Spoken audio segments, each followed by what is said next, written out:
1995 Constitution, the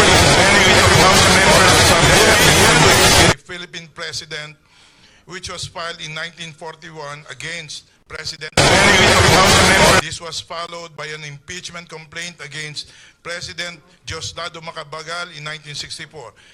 Both complaints were dismissed by the House of Representatives. Under the 1973 Constitution, the provisions for impeachment were reworded. The grounds of graft and corruption were added to the existing grounds for impeachment, which are culpable violation of the Constitution, treason, bribery, and other high crimes. It also included the members of the Constitutional Commission to the list of impeachable officers. Finally, it granted to the National Assembly the exclusive power to initiate, try, and decide all cases of impeachment. Upon the filing of the verified complaint, the National Assembly may initiate impeachment by a vote of at least 1/5 of all its members. The only impeachment complaint under the 73 Constitution was filed by 56 lawmakers against President Ferdinand Marcos on August 13, 1980. The impeachment complaint was dismissed by the National the next day due to unsubstantiated allegations in the complaint. The present provisions for impeachment are found in Article 11 of the 87 Constitution, and it added the ground of betrayal of public trust to the list of grounds for impeachment as found in the 73 Constitution. It also included the Ombudsman as one of the impeachable officers in addition to the President, the Vice President, the members of the Supreme Court, and the members of the Constitutional Commission. The first impeachment complaint under the 87 Constitution was filed against President Corazon Aquino in 88 on the grounds of graft and corruption. This complaint was dismissed by the House of Representatives. Thereafter, several impeachment complaints were filed against President and Vice President of the Philippines, members of the Supreme Court, Ombudsman, and members of COMELEC. However, only 3 impeachment complaints had been endorsed by the House of Representatives to Senate for trial. The first is that involving President Joseph Ejercito Estrada in year 2000. 77 members of the House of Representatives, or more than 1/3 of the 218 members of the House then, endorsed the resolution of impeachment against President Estrada. I think Majority Leader was also in that Congress, and many others, including the Speaker. 11 Congress, and a member of the 11th Congress. thus the articles of impeachment, Even the President of the Philippines. and even the President, the incumbent President. Thus, the articles of impeachment were immediately transmitted to the Senate, and the impeachment trial began. However, before the trial could have concluded, President Estrada vacated Malacanang, and then Vice President Gloria Macapagal Arroyo was sworn in as President. The next successful impeachment at the House of Representatives was against Ombudsman Gutierrez. 2 impeachment complaints were simultaneously referred to the Committee on Justice on August 22, 2010. Both complaints were considered by the committee, and upon a majority vote of all members of the committee, were deemed sufficient in form and substance. On March 1, 2011, the committee found sufficient grounds for impeachment, and on March 8, 2011, the committee found probable cause to impeach Ombudsman Gutierrez. Finally, on March 21, 2011, with a vote of 210 members in favor, the House endorsed the resolution setting forth the articles of impeachment against Ombudsman Gutierrez. However, before the Senate could begin its trial, Ombudsman Gutierrez resigned from her post on April 29, 2011. The very first impeachable officer to have been successfully impeached by the House of Representatives and convicted by the Senate was the late Chief Justice Corona. Similar to the impeachment of President Estrada, more than one-third of the members of the House, or 188 out of 285 members, endorsed the articles of impeachment against Chief Justice Corona.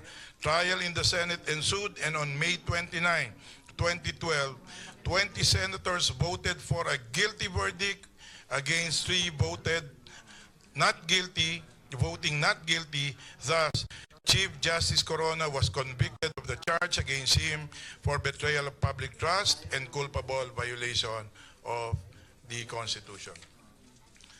Former President and now Pampanga Representative Gloria Macapagal-Arroyo had been 5, 206, 207, 208.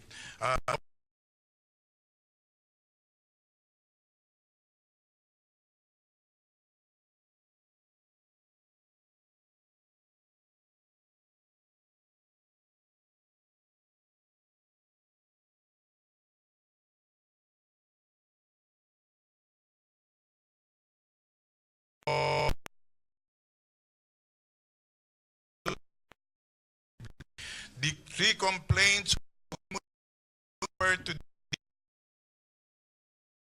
14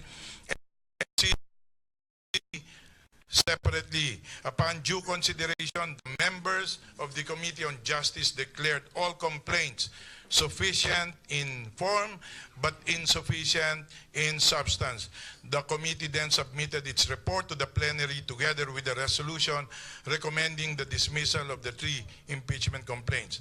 However, the 16th Congress adjourned without acting on the report and the resolution of the committee. So now let us proceed to the impeachment, the power of impeachment under the 87 Constitution. The impeachment power of Congress is found in Sections 2 and 3 of Article 11 of 1987 Constitution. Section 2 enumerates the official who can be impeached and the grounds on which they can be removed by impeachment. Only the President and Vice President and the members of the Supreme Court and members of the Constitutional Commission and the Ombudsman may be removed from office on impeachment for and conviction of 1, culpable violation of the Constitution, 2, treason, 3, bribery, 4, graft and corruption and other high crimes, or betrayal of public trust. This list is exclusive. No other public official may be removed by impeachment, and no other grounds can be alleged other than those that was just mentioned. The next section, Section 3, outlines the procedure to be followed in impeachment proceedings. The first paragraph of Section 3 states that the House of Representatives shall have the exclusive power to initiate all cases of impeachment.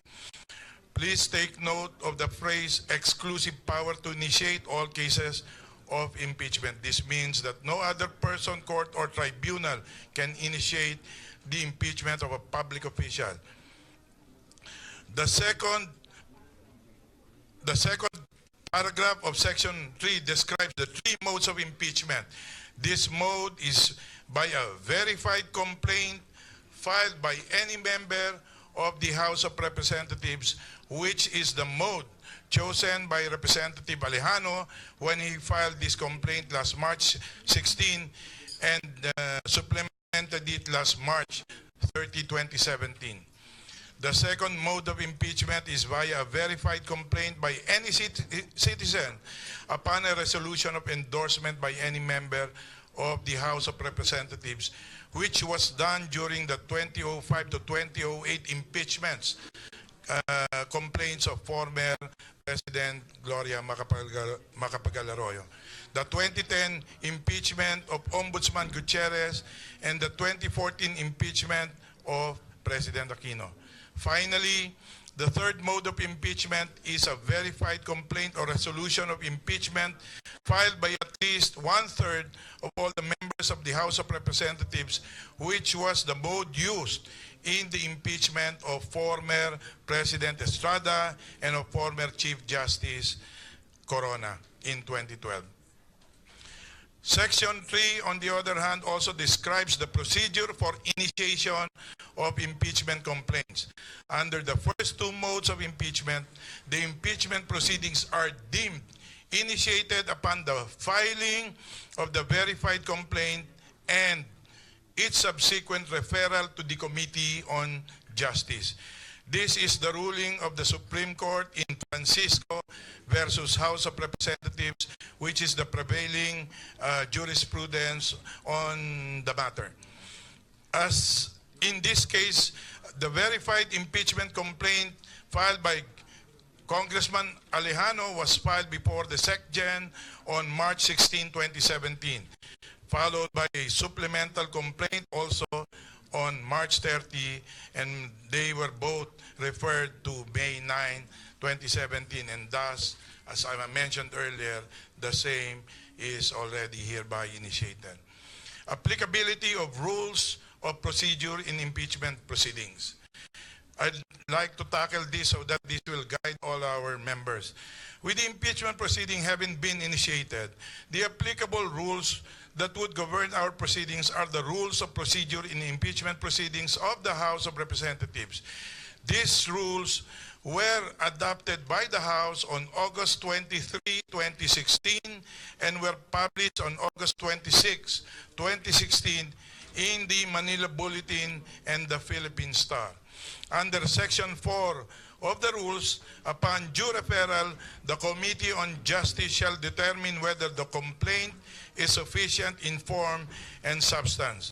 With regard to the determination of sufficiency in form and substance, we shall be guided by the precedents set by the Committee of previous impeachment proceedings. On the subject of form, the committee has consistently been liberal in favor of the complainants in determining sufficiency of form of the verified impeachment complaints. The only requirements with respect to form as found in our Constitution are: 1.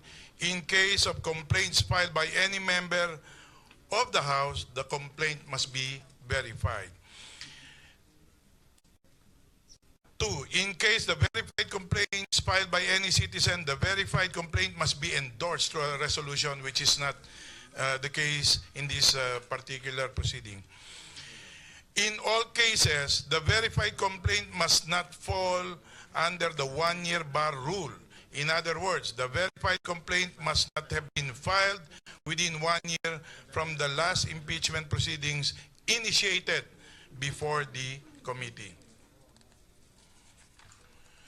With respect to filing of supplemental complaints, the committee had previously rejected the filing of a supplemental complaint before the committee during the 2007 impeachment of former now Congressman GMA.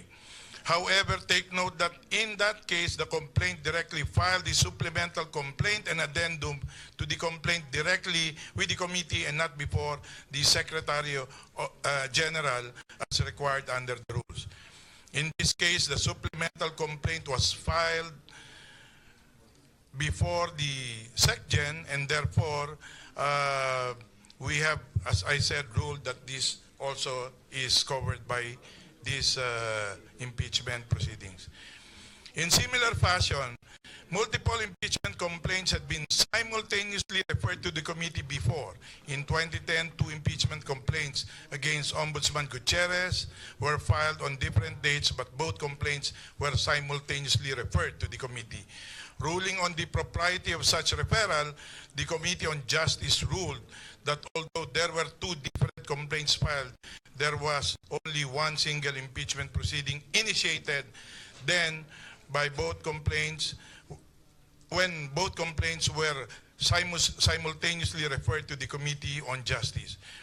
This ruling was even upheld by the Supreme Court in the case of Merceditas Gutierrez versus House of Representatives, where the court stated that the filing of an impeachment complaint is like the lighting of a matchstick.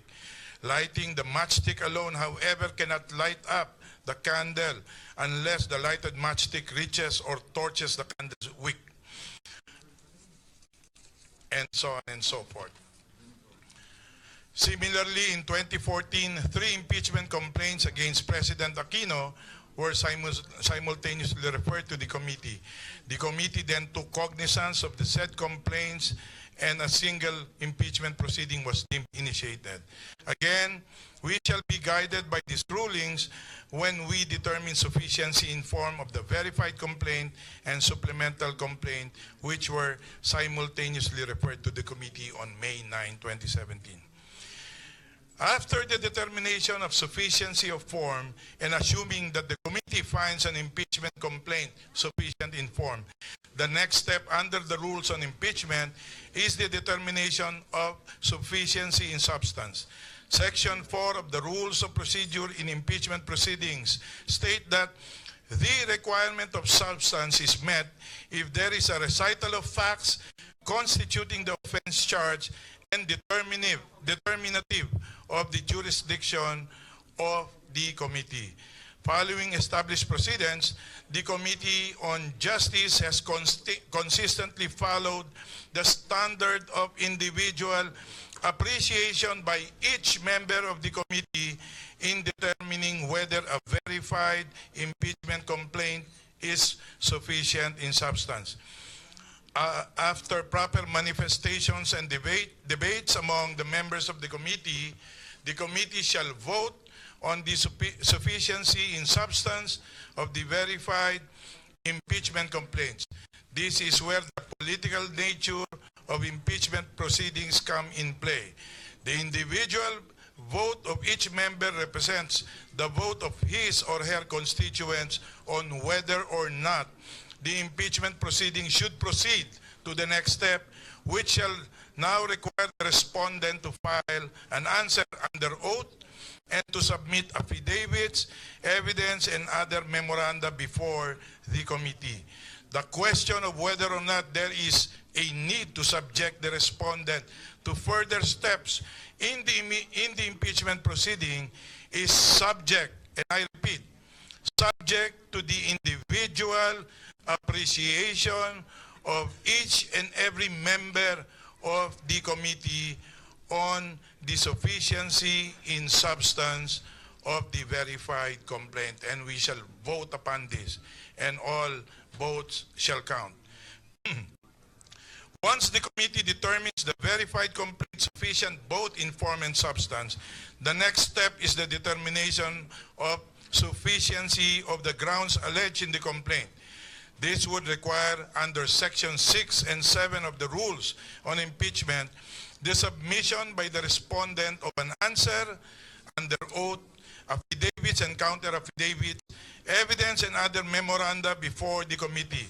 Should the committee find sufficient grounds for impeachment, the committee shall thereafter determine whether probable cause exists on the basis of the evidence submitted to the committee. Similar to the finding in substance, the determination of sufficiency of the grounds and the existence of probable cause is left to the individual discretion of the members. This is due to the inherent political nature of impeachment, as earlier mentioned. Once the probable cause, or if the committee dismisses the complaint for insufficiency in any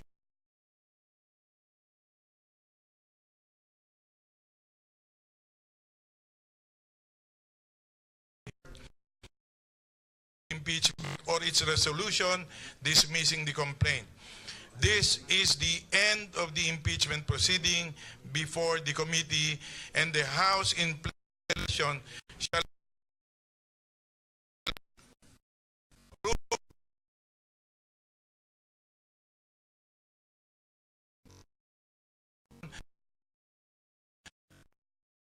to override a resolution dismissing the complaint by a vote of 1/3 of all members of representatives. For today's impeachment proceedings, we will be hearing impeachment complaint filed by Congressman Alejandro. In a nutshell,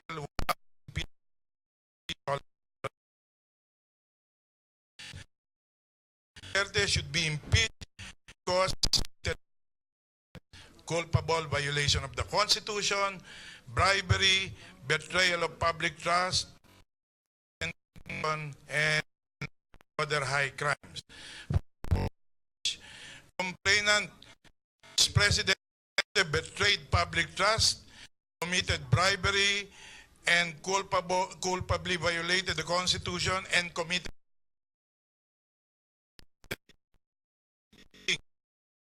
and law enforcement officers and all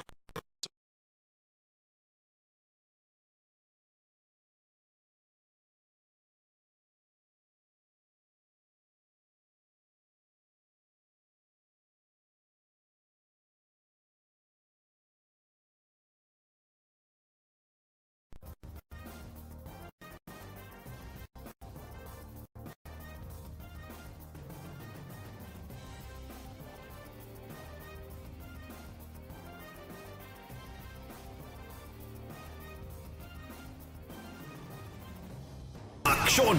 News Alert! Magandang umaga sa Action News Alert. Dinidinig na sa Kamara ang impeachment complaint laban kay Pangulong Rodrigo Duterte. Inihain ito ni Magdalo Party List Representative Gary Alejano. Matapos niya itong ipresenta sa House Committee on Justice, pagbobotohan ng komite kung sufficient in form and substance ang reklamo. Nag-ugat ito sa pagkabigo umano ng Pangulo na ipagtanggol ang teritoryo ng Pilipinas. Napaulat noong Marso na matagal na malagi ang barko ng China sa Benham Rice kung saan innocent passage lang ang pinapayagan. Samantala, sumalang na rin sa pagdinig sa Senado si dating DOTC Secretary Jude Abaya.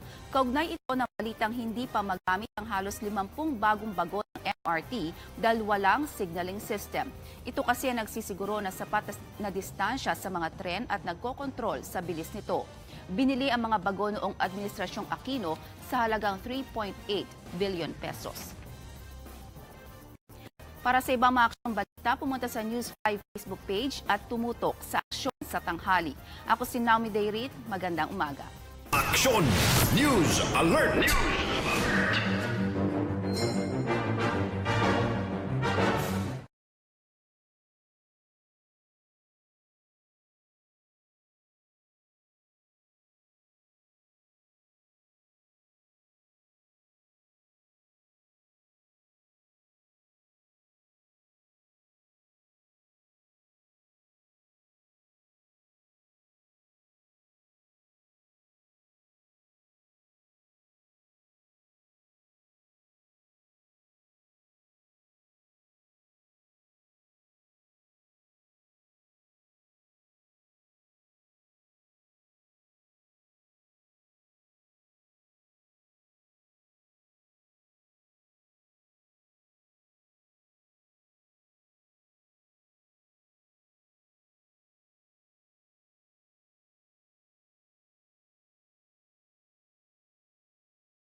Kilala niyo ba siya?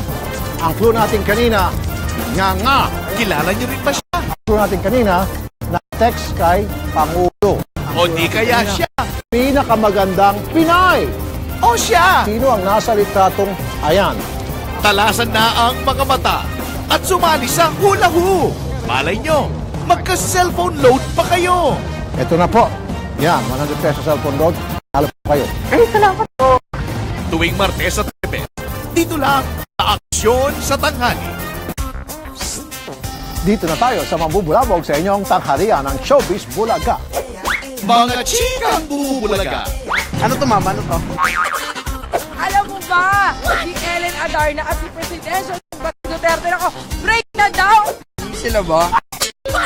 Ay, Mga balitang nakakagulantang. ayan, di ba? Medyo nagulat naman na nakakalurk. Ay, ate ganda!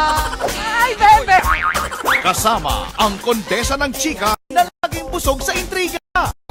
Ako po si Rose Magdaya, nakakain ng kwek. Tama ko sa'yo.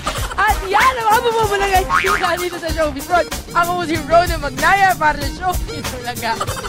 Showbiz Bulaga. Sa tingin mo, magkamukha ba kami ni Ellen? Ano ba yan? Parang isama pa.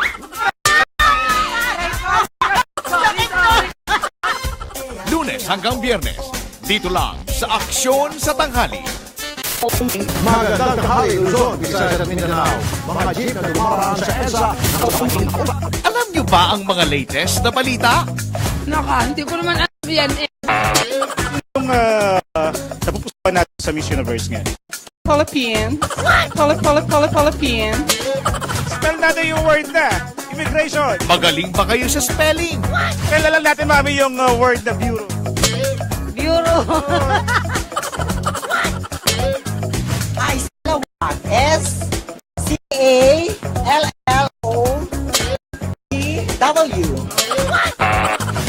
Yan ang aaksyonan. Kasama ang hani ng bayan. Si Hannibal Talete. Dahil dyan, meron kaming bibigay sa inyo na premyo sa Rapid Tulpo Action. Action sa Tanghali T-shirt. Yan ang mga huling pangyayari mula rito sa Quezon City. Umaaksyon Sa AS. Hannibal Talete. Dito sa Aksyon sa Tanghali. Ang mga hot issue ng bayan. Mainit na balita ngayon ang pagkakasangkot ng mga pulis sa paglupot sa isang Koreano sa Pampanga. Hot topic pa rin ang utos ni PNP Ronald Bato de la Rosa na ihinto muna lahat ng kanilang operasyon kontra droga. Actually, utos yan ng Pangulo. Tatalakayin sa hotline. Makausap natin si Senior Superintendent Leonardo Carlos, tagapagsalita ng PNP. Wala ba tayong pwedeng gawing hakbang o yung PNP? On our part, we are making sure that we have a tight case against this policeman. At siyempre, may opinion rin kayo. Ayon kay Andrea Umali, para safe gumamit ng kondo. Tama. Tumigil na rin daw sana ang mga babaero. Sabi naman ni Macaraeg Arlene, dapat magpresenta ng medical certificate ang mga pumupunta sa ating bansa. H2O. Hot issue sa hotline at opinion. Tuwing Martes at Huwebes sa Aksyon sa Tanghali. Kayo pong nasa City Hall, tulungan niyo po kami magkaroon ng right of way. Humihingi po kami ng tulong dito dahil hindi po namin nakapansin. Francis, gusto ko lang makuha yung anak ko, ibigay mo na sa akin kasi gusto ko na makita yung anak ko, gusto ko na makausap. Ay dyan sa AAA, marami na kayong nilokong tao. 3 taon ko nang binili yung baril, hindi nyo pa ibinigay. Balik nyo na yung pera ko! Problema. Kahit siguro ako, pupunta ka sa bahay, kung dala kang baril, baril ko, unahan kita, babarilin kita sa sintido mo. Ganyan pa lamang sa high blood na ako sa, hindi ako nagbibiro. Tumataas ng dugo ko. Sila na nga po yung pinagbabaril, sila nang inamatayan, sila pa yung nakakulong ngayon. Anong klase? May aksyon on the spot. Maraming salamat sa tulong na naman sa akin. Ito na po sir yung 10,000 paunang bayad na ibinigay po sa amin ng